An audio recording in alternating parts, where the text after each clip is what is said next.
పావని, ఈ హీరోయిన్ లాగా అందంగా కనిపించాలంటే నేను ఏ మేకప్ వేసుకోవాలి?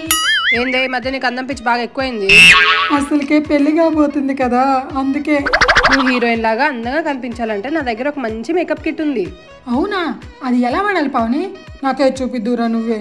ముందుగా ఫేసెస్ కెనడా వారి స్ట్రోబ్ క్రీమ్ సిల్వర్ షేడ్ ని ఈవెన్ గా అప్లై చేసుకోవాలి. తర్వాత 3-in-1 ఫౌండేషన్ లో స్ట్రోబ్ క్రీమ్ ని మిక్స్ చేసుకొని అప్లై చేసుకోవాలి. ఈ ప్రోడక్ట్ స్పెషాలిటీ ఏంటంటే దీంట్లో foundation, moisturiser, sunscreen 3 mix అయి ఉంటాయి. తర్వాత రోజ్ గోల్డ్ స్ట్రోబ్ క్రీమ్ ని యూస్ చేస్తున్నాను. ఇది పింకిష్ గా ఉంటుంది. ఈ ప్రోడక్ట్ ఇన్స్టెంట్ హైడ్రేషన్ ని ఇస్తుంది, ఇంకా ఫ్లాలెస్ రేడియన్స్ ని కూడా ఇస్తుంది. ఇంకా బొట్టు లిప్స్టిక్ వేసుకోవడం వల్ల ఫైనల్ లుక్ వచ్చేస్తుంది. ఇద్దో సుబ్బు చూసుకో. వావ్, నిజంగా హీరోయిన్ లాగే ఉన్నాను పావని. రేపు నా పెళ్లికి కూడా నన్ను ఇలాగే రెడీ చేయాలి నువ్వు. సరే, చూసారా? మీకు కూడా హీరోయిన్ లాంటి మేకప్ లుక్ కావాలా? అయితే ఫేసెస్ కెనడా ప్రొడక్ట్స్ ని కింద ట్యాగ్ చేశాను, ఇప్పుడే వెళ్ళి కొనుక్కోండి.